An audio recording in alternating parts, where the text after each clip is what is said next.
va déguster alors maintenant. Allez, on va déguster. Bon, on va déguster, allez, c'est parti.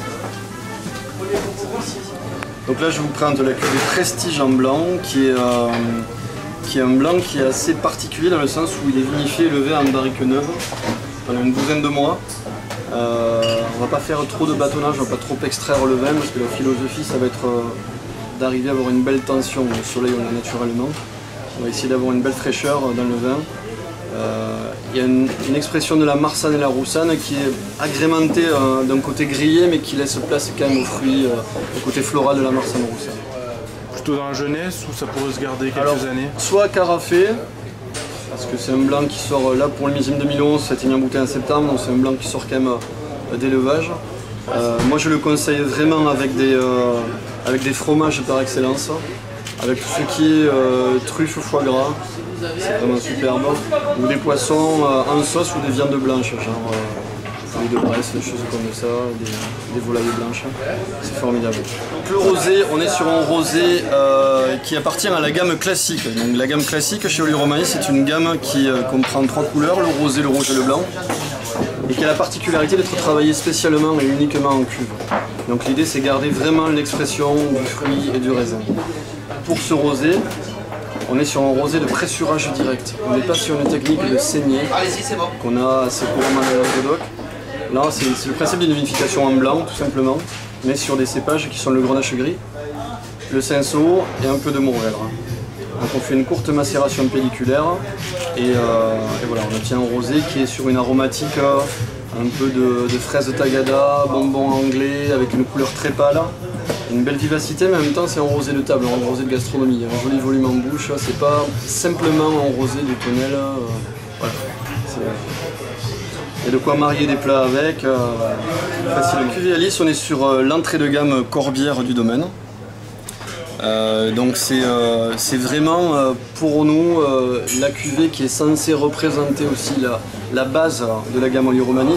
Donc on attache une grande importance à cette cuvée là, qui est une base de Carignan bien sûr, puisqu'on a un peu des ayatollahs du Carignan et de Grenache. Donc on va avoir 70% de Carignan, c'est très marqué, c'est très typé, et 30% de Grenache. Voilà, c'est vinifié uniquement et strictement en cuve pour préserver le fruit. L'idée c'est d'avoir une belle fraîcheur, un vin sur le fruit, une petite rondeur en bouche, mais pas un volume excessif. De façon à ce que ce soit un vin agréable, de plaisir, facile à boire et voilà. À consommer dans la jeunesse parce que plus on va le laisser vieillir, plus on va avoir tendance à perdre un peu de fruits. Donc c'est un vin qui est fait pour être bu sur le fruit, donc on va pas cacher ça, quoi. On va pas le garder 6 ans en cave. Il y a d'autres vins pour ça, c'est fait pour être consommé dans les 2-3 ans qui suivent. D'accord. Et pourquoi ce nom de Alice finalement? Alice, c'est l'arrière-grand-mère du vigneron qui est Pierre, mon collaborateur. Et voilà, c'est un petit hommage, un petit clin d'œil. Ouais. Voilà. Mertalcia, ça fait partie de notre haut de gamme, j'aime pas trop l'expression, mais on a 2 hauts de gamme qui sont la cuvée Orientalcia, qui sont toutes les 2 classées en cru Boutonnac. Donc un AOC Corbière Boutonnac. Le Boutonnac étant à la fois le terroir sur lequel nous sommes localisés, mais qui est aussi le cru dont je vous ai parlé précédemment, le cru Corbière-Boutonnac, voilà, donc qui a été proclamé en 2005. Donc en 2005, on a décidé de créer Atalcia. On aurait pu prendre notre haut de gamme, le déclarer en Corbière-Boutonnac. Bon, ça c'est notre petit côté aussi créatif et voilà, on a décidé de sortir une cuvée vraiment à l'image de ce cru, de ce terroir. Donc elle se compose de 50% de Carignan, Grenache et Mourvèdre avec très peu de Syrah, on va avoir 2-3% de Syrah. Et la particularité c'est que c'est vinifié uniquement en cuve et en macération carbonique, c'est en grappe entière.